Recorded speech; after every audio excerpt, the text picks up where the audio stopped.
দিকে নজর রাখবো। পানিহাটিতে পুকুর ভরাটের অভিযোগ, বিজেপি নেতার মদতে পুকুর ভরাটের অভিযোগ। জমির মালিককে জোর ধমক তৃণমূল কাউন্সিলরের। 19 নম্বর ওয়ার্ডের নাটাগড় কালীতলা এলাকার ঘটনা।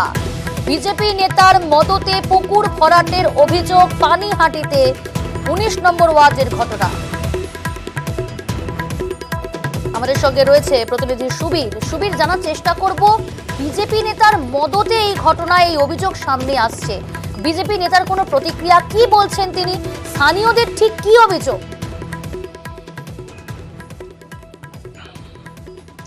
দেখো, পানিহাটি পৌরসভার 19 নম্বর ওয়ার্ড নাটাগড় কালীতলা এলাকাতে কিন্তু এভাবেই অবৈধভাবে পুকুর ভরাটের কাজ চালাচ্ছিলেন যারা জমির মালিক রয়েছে, সঞ্জীব কর্মকার এবং তার যারা পরিবারের লোকজন রয়েছে তারা। এবং এই ঘটনায় কিন্তু স্থানীয় কাউন্সিলর যিনি রয়েছেন সুভাষ চক্রবর্তী, তিনি কিন্তু কিছুই জানতেন না। এবং এই যে জমি মালিক যারা ভরাট করছিলেন তাদের পেছনে কিন্তু মদত ছিল এলাকারই বিজেপি নেতা মলয় চক্রবর্তী, এমনটাই অভিযোগ।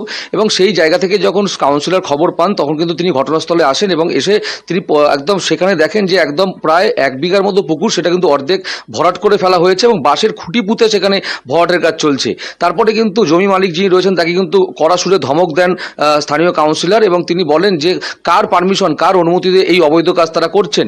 এবং এই গোটা ঘটনা কিন্তু যার বিরুদ্ধে অভিযোগ, অর্থাৎ বিজেপি নেতা মলয় চক্রবর্তী, তিনি কিন্তু অভিযোগ অস্বীকার করেছেন এবং তিনি বলছেন যে বিজেপিকে বদনাম করার জন্য এই ধরনের ঘটনা ঘটছে। খবর পেয়ে ঘটনাস্থলে আসে ঘোলা থানার পুলিশ এবং ঘোলা থানার পুলিশ এসে কিন্তু এই যে অবৈধ যে পুকুর ভরাট সেটি কিন্তু এই মুহূর্তে বন্ধ করে দিয়েছে এবং যে জমির মালিক রয়েছে তাদেরকে কিন্তু পরিষ্কার বলেছে যে পরবর্তী সময় যদি এই ধরনের কোনো ঘটনা তারা করেন তাহলে কিন্তু তাদের বিরুদ্ধে ব্যবস্থা আইনানুগ নেবেন, এমনটাই কিন্তু কাউন্সিলর থেকে শুরু করে ঘোলা থানা পুলিশ তারা কিন্তু জানিয়ে গিয়েছেন। জমির মালিক সঞ্জীব কর্মকার, তার প্রতিক্রিয়া শোনাবো, যার বিরুদ্ধে অভিযোগ, এবং একই সঙ্গে আপনাদের বলবো শোনাবো 19 নম্বর ওয়ার্ডে পানিহাটি পৌরসভার কাউন্সিলর সুভাষ চক্রবর্তী, যিনি জোর ধমক দিয়েছেন জমির মালিককে। শুনুন।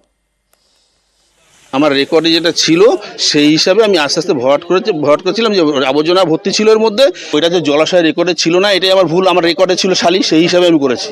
রেকর্ডে জলাশয় ছিল না এবং যখন আগের কাগজপত্র যেগুলো আছে সেগুলো আছে, রেকর্ডের কোনো সময় জলাশয় ছিল না, ওটা রেকর্ডে ছিল শালি, সেই হিসাবে আমি ভরাট করেছি। যে ভরাট করেছি এবং আমাদের শুধু আমি মানে কি আমাদের পরিবারের বাবা মা মারা যাওয়ার পরে আমার বোন আর ভাইরা যারা ছিল প্রত্যেকের মধ্যে এটা ডিভাইডেশন হয়, সেই ডিভাইডেশনের হিসাবেই আমাদের হয়েছে। সেটা ডিভাইডেশন ডিডও আমার কাছে আছে।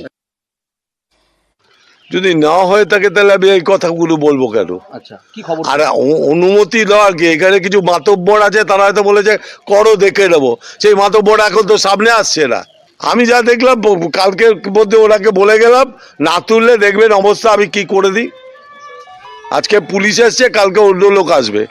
আর যে বিজেপি নেতার বিরুদ্ধে মদত দেওয়ার অভিযোগ, তার কি প্রতিক্রিয়া মলয় চক্রবর্তী, তার কি বললেন তিনি, শুনুন। না, আমার এখানে তো অনেক প্রতিবেশী আছে, তো প্রতিবেশীর সঙ্গে আমার সুসম্পর্ক থাকতেই পারে। তা বলে তার হাড়ির খবর জানার আমার তো কোনো ব্যাপার নাই। হ্যাঁ, আমি তার হাড়ির খবর কি করে জানবো বলুন? আচ্ছা, এই অভিযোগ করা হচ্ছে যে আপনি মদত দিচ্ছেন, সেই কারণে অভিযোগ তো যে কেউ করতে পারে, অভিযোগ করাটা তো করতেই পারে। আচ্ছা, অভিযোগ তো প্রমাণ করতে হবে যে আমরা এইসব কাজের সঙ্গে যুক্ত আছি নাকি।